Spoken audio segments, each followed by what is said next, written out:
Kaidah penyusunan kisi-kisi.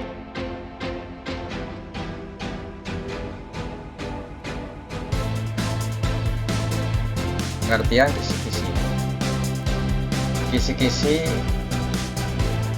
atau tes blueprint atau table specification merupakan deskripsi, kompetensi, indikator, dan materi yang akan diujikan, atau suatu format berbentuk matriks yang berfungsi sebagai pedoman dalam penulisan soal dan perakitan tes.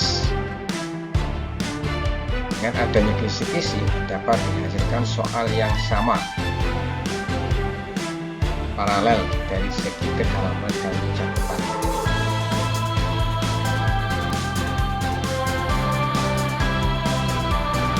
Kisi-kisi tes blueprint atau table specification merupakan deskripsi kompetensi atau indikator dan materi yang akan diujikan, atau suatu format berbentuk matriks yang berfungsi sebagai pedoman dalam penulisan soal dan perakitan tes. Dengan adanya kisi-kisi dapat dihasilkan soal yang sama, paralel dari segi kedalaman dan cakupan materi.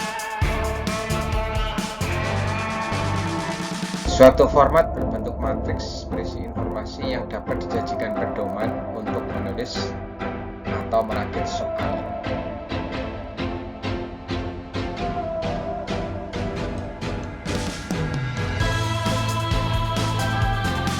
Yaitu kisi-kisi. Ya, tadi sudah saya jelaskan, format berbentuk matriks berisi informasi yang dapat dijadikan pedoman untuk menulis atau merakit soal. Disusun berdasarkan tujuan penyelenggaraan tes, misal seleksi, diagnostik, penempatan, sertifikasi. Tujuan penyusunan kisi-kisi: menentukan ruang lingkup dan tekanan tes yang setepat-tepatnya sehingga menjadi petunjuk dalam menulis soal. Fungsi kisi-kisi: pedoman penulisan soal dan perakitan tes. Syarat kisi-kisi: mewakili kurikulum yang diujikan. Komponen-komponennya rinci, jelas, dan mudah dipahami. Indikator soal harus jelas dan dapat dibuat soal sesuai dengan bentuk soal yang telah ditetapkan. Komponen kisi-kisi terdiri atas identitas. Identitas ini meliputi jenjang pendidikan, kelas, tema atau mata pelajaran, subtema, kurikulum, kemudian pada bagian berikutnya yaitu pada matriks berisi satu nomor, warna nomor, KD, materi, nomor soal, nomor soal, dan sumber soal.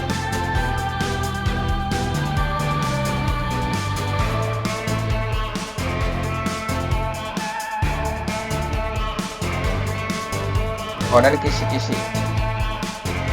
Nah, ini ada dua ya. Pertama identitas, yang berikutnya yaitu matriksnya.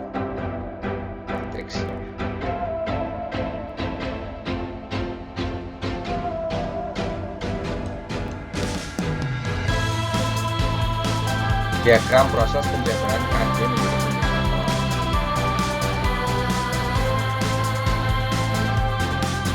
kemampuan minimal yang harus dikuasai peserta didik setelah mempelajari materi pelajaran tertentu disebut KD atau kompetensi dasar. KD ini diambil dari kurikulum. Kemudian materi yang harus dikuasai peserta didik berdasarkan KD yang akan diukur. Indikator, rumusan yang berisi ciri-ciri perilaku yang dapat diukur sebagai petunjuk kepencapaian KD.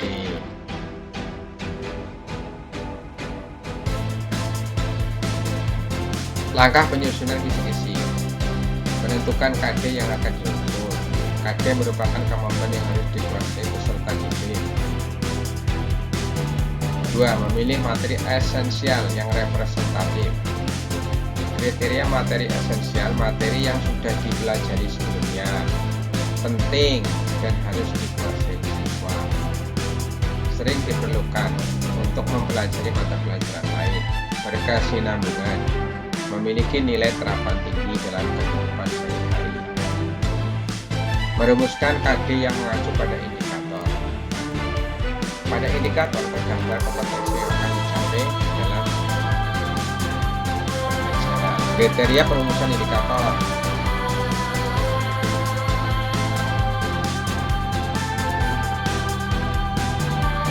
Kriteria pemilihan materi yang esensial. Itu materi yang sudah dipelajari sebelumnya,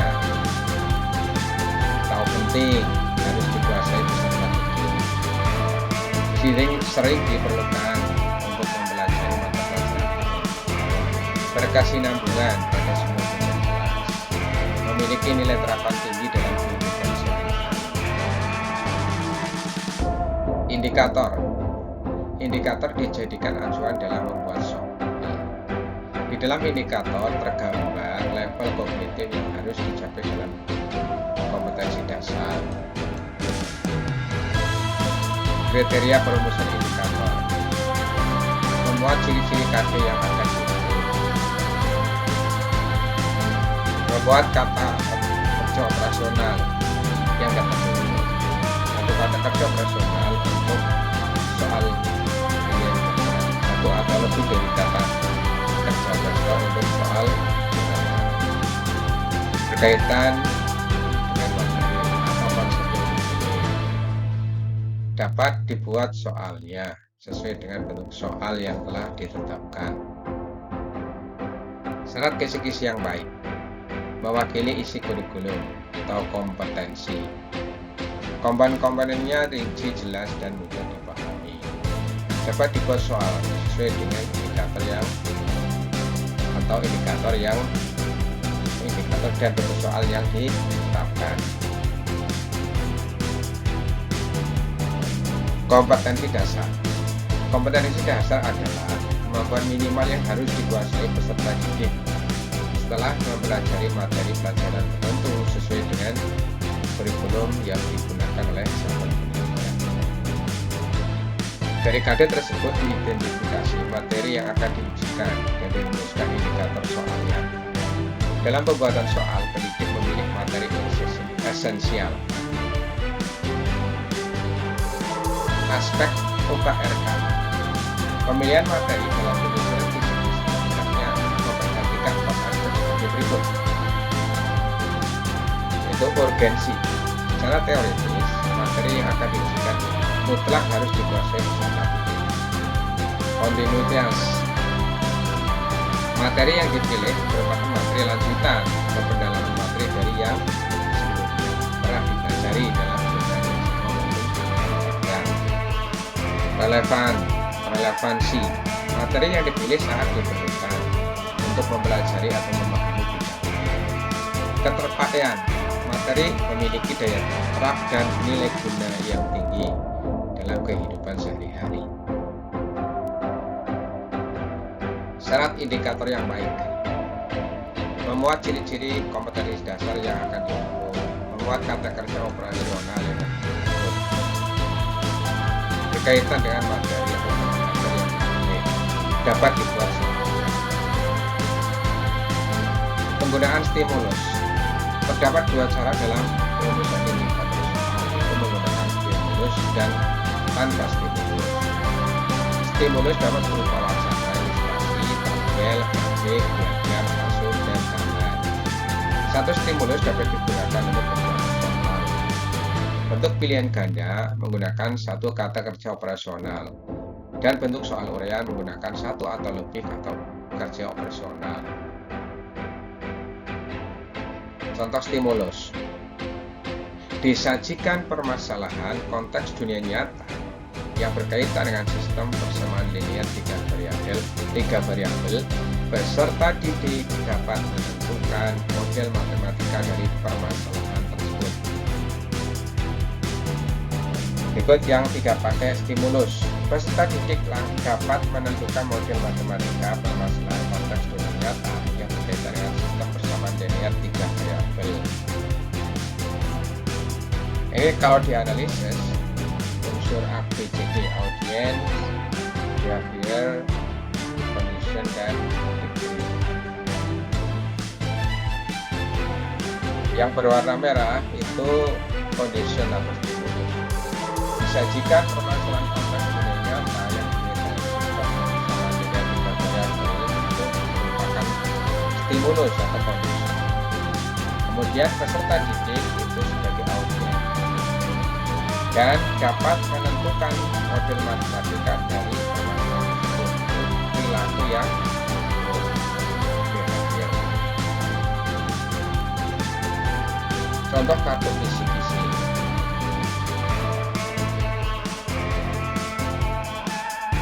Contoh kartu soal. Jumlah dan bentuk soal untuk PTS 1 2022-2023 kelas 2 ini 20 nomor, pilihan ganda biasa dan ureannya 5, jumlah seluruh 25 soal, waktunya 60 menit. Kelas 3 pilihan ganda biasa 25, pilihan ganda kompleknya tidak ada, ureannya 5, jumlah 30, waktu yang digunakan untuk mengerjakan 60 menit. Kelas 5 pilihan ganda biasa 20, pilihan ganda kompleks 10, urean 5, jumlah 35, waktu 60 menit. Kelas 6 pilihan ganda biasa 20, pilihan ganda kompleks 10, urean 5, jumlah 35, waktu 60 menit. Kemudian mapel matematika kelas 5 dan 6, pilihan ganda biasa 15, pilihan ganda kompleks 10, urean 5, jumlah 30, waktunya 90 menit.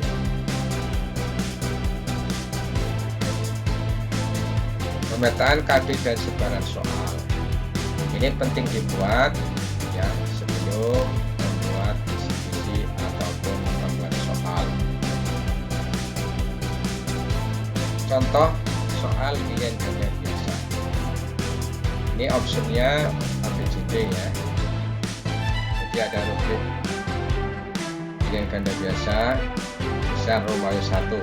Berilah tanda silang pada huruf A, B, C atau D di depan jawaban yang paling benar. Perhatikan gambar di bawah ini. Ada gambar hitam. Arti dan makna sila tanda sila yang tepat sesuai pada gambar di atas adalah, nah ini pilihan ganda biasa. Berikutnya contoh soal pilihan ganda kompleks. Perintahnya adalah berilah tanda silang pada lembar. Jika jawaban 1 dan 2 benar, ya, maka pilih A. Jika jawaban 1 dan 3 benar, pilih B. Jika jawaban 2 dan 4 benar, pilih C. Jika hanya satu jawaban yang benar, pilih D. Kemudian disajikan pernyataan 1, 2, 3, 4. Itu pilihan ganda kompleks. Pemetaan tema dan KD PTS 1 ini juga penting ya dibuat sebelum menyusun kisi-kisi dan soal.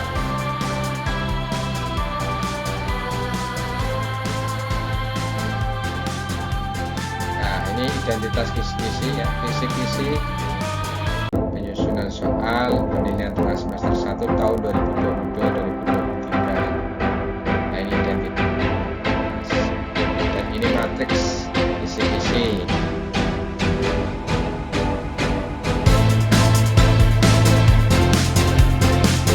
Kisi-kisi kelas 6 ya, identitas matriknya.